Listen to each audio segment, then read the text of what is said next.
First, a heads up for the impatient. The lead is buried at the end of this post. It's a really tough time for Republicans. Judge Roy Moore was removed from the bench twice for flaunting our laws in favor of his absolutist religious beliefs. Yes, he was an Alabama Supreme Court judge who disrespected the rule of law. That's why he was removed from the bench. Did I mention twice?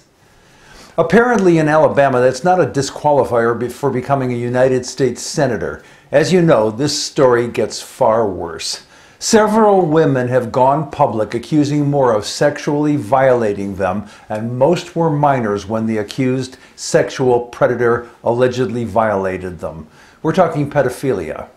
Here are some peculiar things about this. These are only allegations of Moore's wrongdoing, 9 as of this writing. There have been no legal proceedings.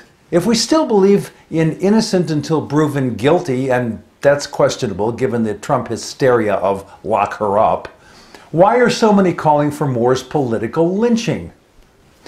Okay, we all know he's a slimeball with a history of his absolutist views being the only ones he deems of value, and is taking $1 million from his charity for his personal use. He's hurt both the Constitution and a lot of people, and has that self-righteous stink of a hypocrite. That makes it easy to leap to a public opinion conviction of this guy. Donald Trump has slithered his tweets about how awful are the 2 wrongdoings of Al Franken. Oddly, even with the multiple accusations of Moore's pedophilia, Trump hasn't said a thing about him. That's a mistake. I believe that the best thing that can happen is for Trump to weigh in on Moore's alleged sexual predatory behavior. After all, other than Harvey Weinstein, Trump is the guy with the most experience in this field. Okay, that was snark. Why aren't all Republicans leaping at the opportunity to fry Roy Moore? This is a political no-brainer. This is a really tough time to be a Republican with a spine, with a moral compass, with a drive to do what's right for others and for our country.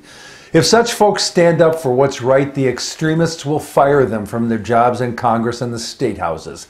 That's because about half of us, most of the reasonable centrist Americans, don't bother to vote, leaving to the extremists the decisions about who goes to Congress and our state houses. The solution to this is simple. So help a good guy Republican by showing up and voting for the reasonable folks in every election. Let's talk about education. George W. Bush created the No Child Left Behind plan, which forced teachers to instruct students how to take standardized tests rather than teaching them what they needed in order to succeed in life. The name of that plan is something we all support and encourage, so the spinmeisters did their job.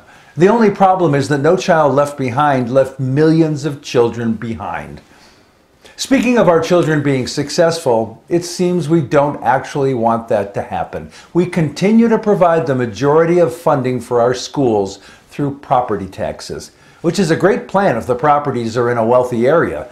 It doesn't work out quite as well if the area is poor, because that results in low tax revenue for schools and inadequate resources for turning out well-educated kids. That's how we systematically condemn poor kids to poverty and our country to less than our best possible future. Let's look at leadership.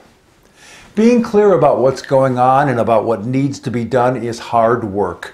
Someone needs to stand up and declare that way, and it isn't at all obvious who's up to the challenge. The call has to be inspirational, and it must be clean and crisp and memorable so that we maintain focus and continue putting one foot in front of the other and in the right direction. But that call seems as yet uncrafted. In the face of challenges all around us, which way should we go, and who will you follow? Monopoly, not the board game. That was last week. The Justice Department case against Microsoft 17 years ago for anti-competitive practices is the most recent enforcement of the Sherman Antitrust Act, legislation designed to prevent monopoly. The purpose of that act was to keep excessive economic power from being concentrated in too few hands, because otherwise society, that's the rest of us, would be harmed. Ronald Reagan essentially terminated the Sherman Antitrust Act through non-enforcement, and not much has been done to prevent anti-competitiveness since then, even as large corporations buy competitors and consolidate power for themselves, and largely at the expense of you and me. Think airlines, investment companies, accounting firms, pharmaceutical companies, banks, and more. Let's talk about taxes. You already know that the basic fact of the proposed Republican tax plan is primarily a cash giveaway to the rich. That's accomplished by taking benefits from poor and working class Americans. The Republicans are claiming that this corporate and rich people's mattress stuffer bill will deliver the wondrous magic of driving economic growth, new and better jobs for Americans, and a rising income for all. Plus, everybody gets their own pony in the backyard. But what if all the goodies, other than the cash gift to the wealthy, are really just a phantom that was dreamed up years ago in order to sell trickle-down? Bruce Bartlett was a key guy in creating the trickle-down myth in the 1980s, so he knows something about this. Read his piece in the Washington Post where he fesses up to having been a true believer in trickle-down and now unmasks the fraud that it is. He pulls back the curtain about the claim that reducing taxes primarily on the wealthy will result in rising income for working Americans. Be sure to pass along his piece to your fiscally conservative brother-in-law.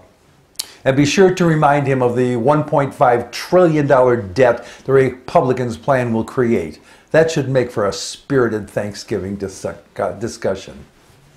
How about banking? The Glass-Steagall Act was passed following the Great Depression as a preventative against some reckless banking practices that helped lay waste to our economy and devastate millions of Americans. In 1999, that law was repealed, allowing investment banks, commercial banks, and insurance companies to merge and invent heretofore unimaginable products that put the entire world on the precipice of economic disaster. There have been many calls for the big banks to be broken up since then, precisely because they enjoy de facto monopoly of our financial world and can pose an existential threat to our country. Those breakups haven't happened. And the banking instruments that put our economy in peril in 2008 are vastly larger today.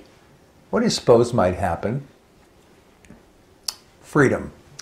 It's time to pay attention to what's going on and make sense of it all. Here's a sampling of what some very wise people had to say about that. Our government teaches the whole people by its example. If the government becomes the lawbreaker, it breeds contempt for the law. It invites every man to become a law unto himself. It invites anarchy. Justice Louis Brandeis.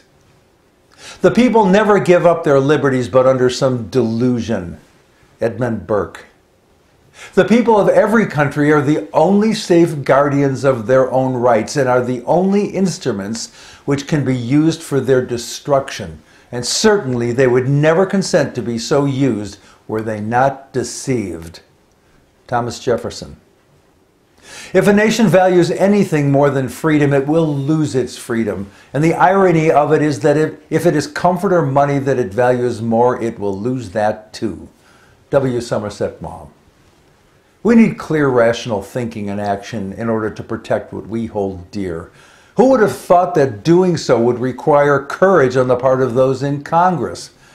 Yet what we've seen so far are extensive connections to Russia and fatuous lies told about those connections by nearly everyone high in the Trump administration.